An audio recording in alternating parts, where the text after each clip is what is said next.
ကျွန်တော်အခုဒီ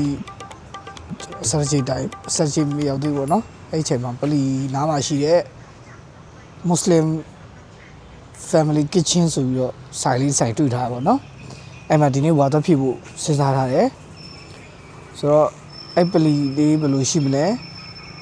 မနေ့ကညရောက်ခဲ့တဲ့ပလီလေးပေါ့เนาะအဲ့ပလီနားလေးပါအဲ့ပလီလေးရော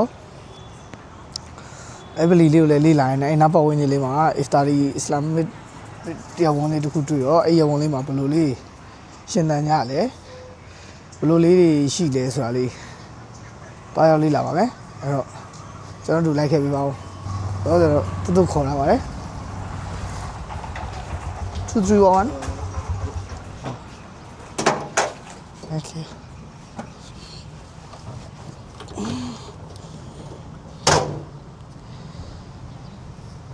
Okay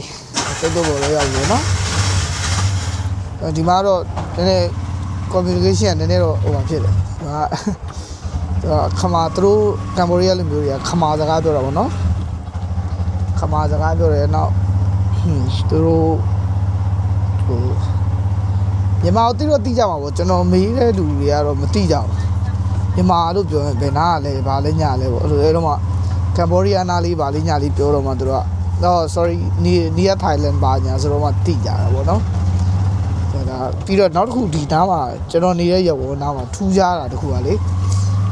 လမ်းဘေးခွေးလည်းရှိတယ်လမ်းဘေးကြောင်တွေလည်းရှိတယ်ကြောင်တွေများတယ်ခွေးကတစ်ကောင်စားနှစ်ကောင်စားလောက်ပဲတွေ့ရပေါ့နော်ကြောင်တွေများတယ်ကြောင်တွေကိုလမ်းဘေးပါအဲ့လိုမွေးပြီးလွှတ်ထားတာပုံများပဲမြင်ရတာပေါ့နော်နောက်ဒီမှာတော့မနက်ပိုင်းတအားတော့ပူတယ်ဗျကျွန်တော်တို့ပဲဟိုဖြစ်လို့ရပြီအလား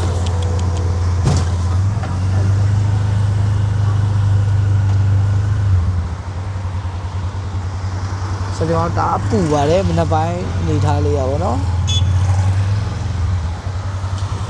ညနေပိုင်းဆိုတော့Iftari သူတို့နားမှာဘယ်လိုလေးစီမလဲဘယ်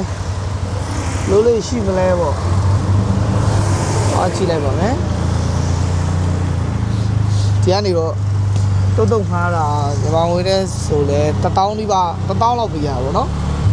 အဲ့ဒီပလီနာကို1000လောက်ပေးရပါတယ်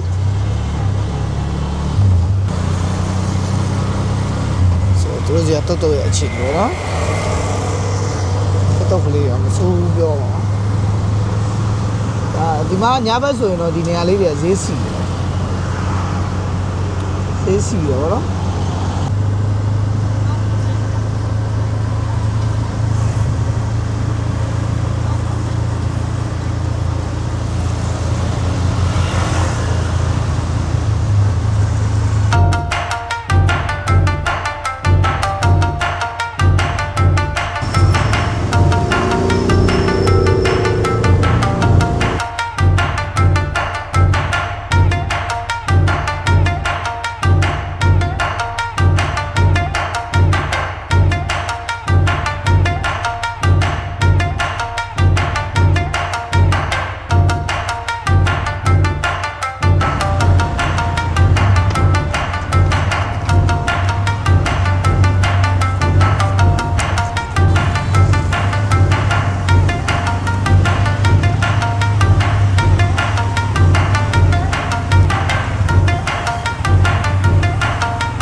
ဆိုအရင်စီရပတ်စုပေါ့နော်။ဒါအခုကျွန်တော်ညနေခင်းလေးရောက်လာတယ်။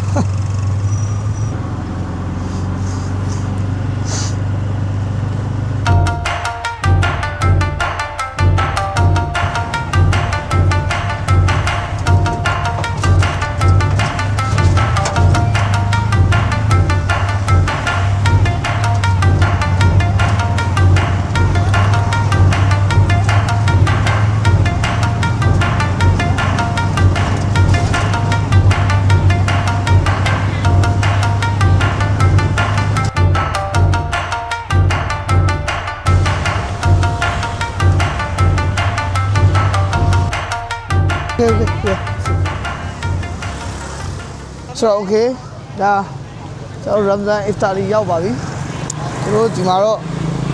နည်းနည်းပုံတော့ရတယ်ရန်ကုန်ဘာညာလို့တော့မဟုတ်ဒီနားအိတ်လေးကျွန်တော်သဘောကျလေးရှိဒါမှမဟုတ်ကျွန်တော်ပဲစောသေးလို့လားတော့မသိဘူးပေါ့နော်ပလီလေးဒီလမ်းမှာ Iftari ကတော့နည်းနည်းဒီထဲမှာစိုင်နေသေးရပေါ့နော်ကျွန်တော်ရောက်တဲ့ခါလာပါဒါတော့သူတို့ဟိုရဲပလီ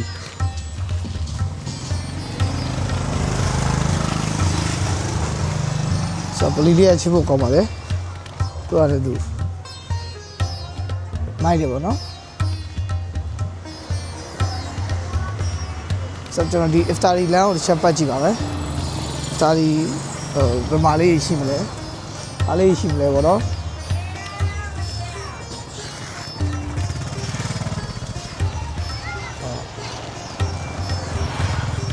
ဟိုရောင်းနေရလေးရှိပါတယ်ဖရဲသီးကိုလဲနဲ့ရောင်းပါတယ်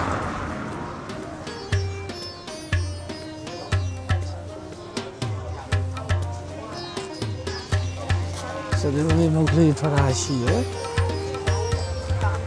ကျွန်တော်ကပြောတဲ့ kitchen ဆိုင်လေးတော့မရောက်သေးဘူးเนาะ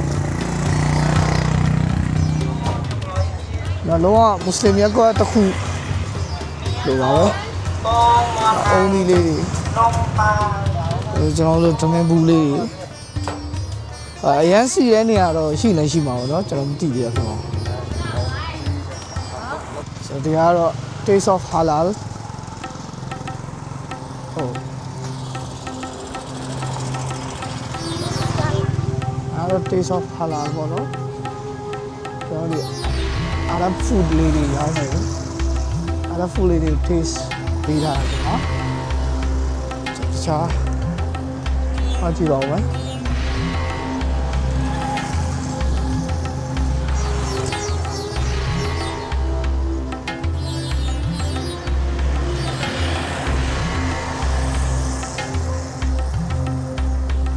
ဒီမှာတော့ Cambodia Muslim restaurant နဲ့မနေ့ကတည်းကကျွန်တော်တွေ့တော့ဗောနော်ဒါနဲ့ဆိုင်လေးပိတ်ထားတွေ့ပါတယ်နော်ဆိုင်မရှိဘူးဗော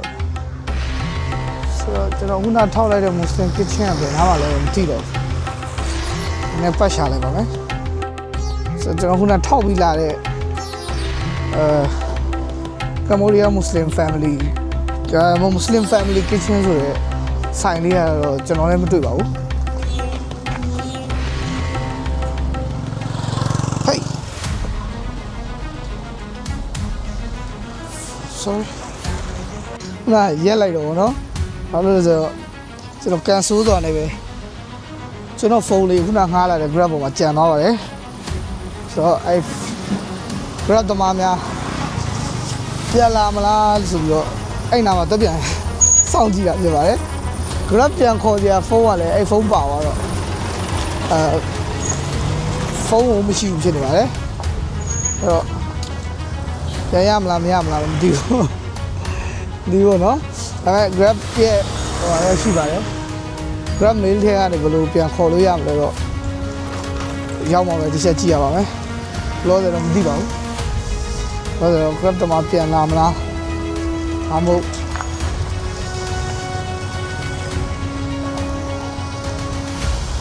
ဒီမှာဘယ်လိုလုပ်ရမလဲကျွန်တော်စဉ်းစားနေရပါ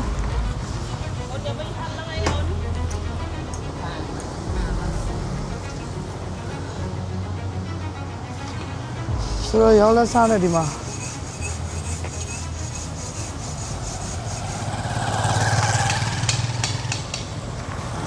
ကျွန်တော်လည်းကြောက်ကြတော့တမလေးပြန်လာမလားပေါ့နော်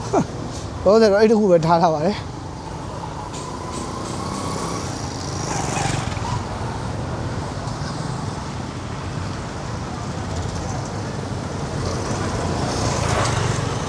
Brother, you can speak English? Which book? No. So okay. ကျွန်တော်ခု Grab ဟိုဟာလေးဖုန်းလေးပြန်ရေးလိုက်ရှာလိုက်ပါဘူးเนาะ Grab လေးနဲ့ပြန်ချိတ်ပြီးတော့ဒီမှာဒီတယောက်ကတော့ English ဆိုလေးနည်းနည်းရတော့ကူညီပေးပါတယ်ဆိုတော့ကျွန်တော်အဲ Grab number လေးသိအောင်ဟိုတယ်ပြန်ပြီးတော့တစ်ချက်နှုတ်ဆက်ရှိတယ်လုပ်လိုက်ပါမယ်အားလုံးပဲစူတောင်းပေးကြပါဦးဖုန်းလေးလည်းပြန်ရပါလေပြီးပြန်လာရင်ကျွန်တော်ပြန်ရပါမယ်เนาะ